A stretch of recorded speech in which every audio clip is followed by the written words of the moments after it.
All right, today we're diving into a critical text called The Strife of the Quran and Ancient Ignorance. We're going to break down its central arguments and see exactly what points the author is trying to make about the Quranic text. Right out of the gate, the author kicks things off with his really bold, provocative claim. They label the Quran as the primary strife and even the enemy of humanity. I mean, that single statement really sets the stage for the entire critique that's about to unfold. So here's how we're going to break this down.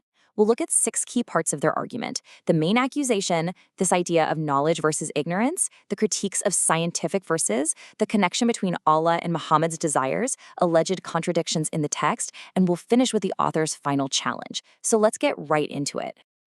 First up, the author sets up this big contrast, almost like a showdown, between their own definition of knowledge and what they claim is the Quran's position on anyone who dares to question it.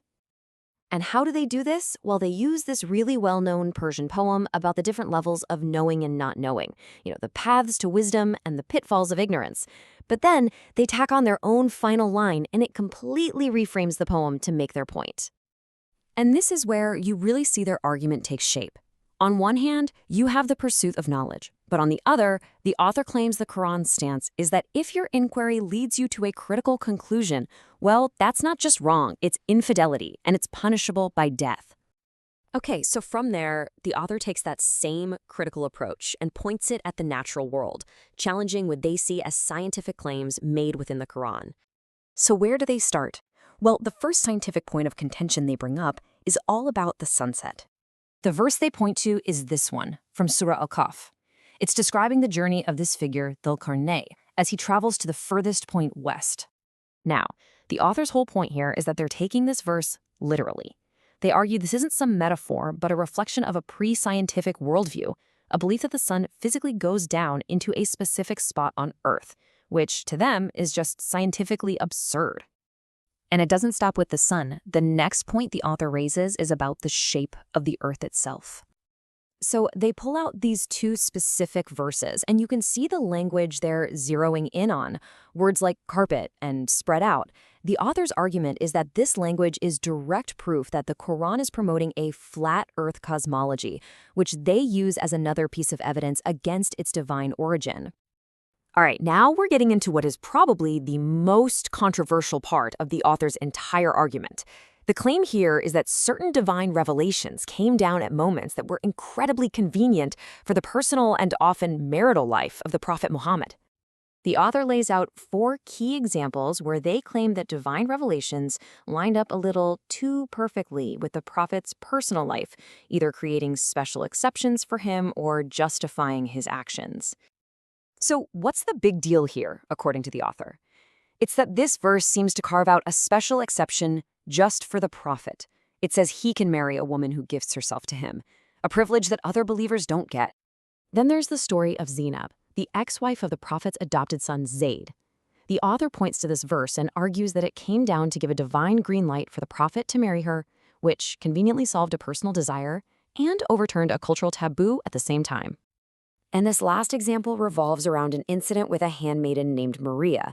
The author's take is that when the prophet's wife Hafsa found out, this revelation came down, but not to chastise the prophet. Instead, it seems to scold his wives and reaffirm his right to be with the handmaiden.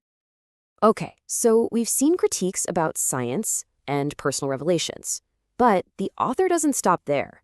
They also dig into the Quran itself, looking for what they call direct contradictions. And the first one they bring up seems like a really simple question, right? Who was the very first Muslim?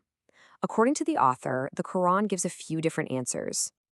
And this is where it gets interesting. The author pulls out 3 different verses. In one, Muhammad says, "I am the first of the Muslims." In another, it describes Abraham as a Muslim. And in a third, the disciples of Jesus declare that they are Muslims. The author presents this as, well, an impossible contradiction. They use a similar tactic when asking, how long is a day for God? Because they point out, one verse says it's 1,000 human years, but another says it's 50,000 years. For the author, this is another major red flag for the text's internal consistency. So, after all these points, you might expect a neat little summary, right? But that's not how the author ends it. They finish with a direct challenge, a final proposition, really. It all comes down to this one final offer. The author says they're willing to become a Muslim, but on one single condition. Someone has to find just one word in the entire Quran that is beneficial, logical, original, and not borrowed from older texts.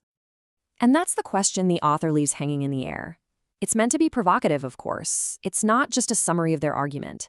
It's a fundamental challenge to the text's very value and originality.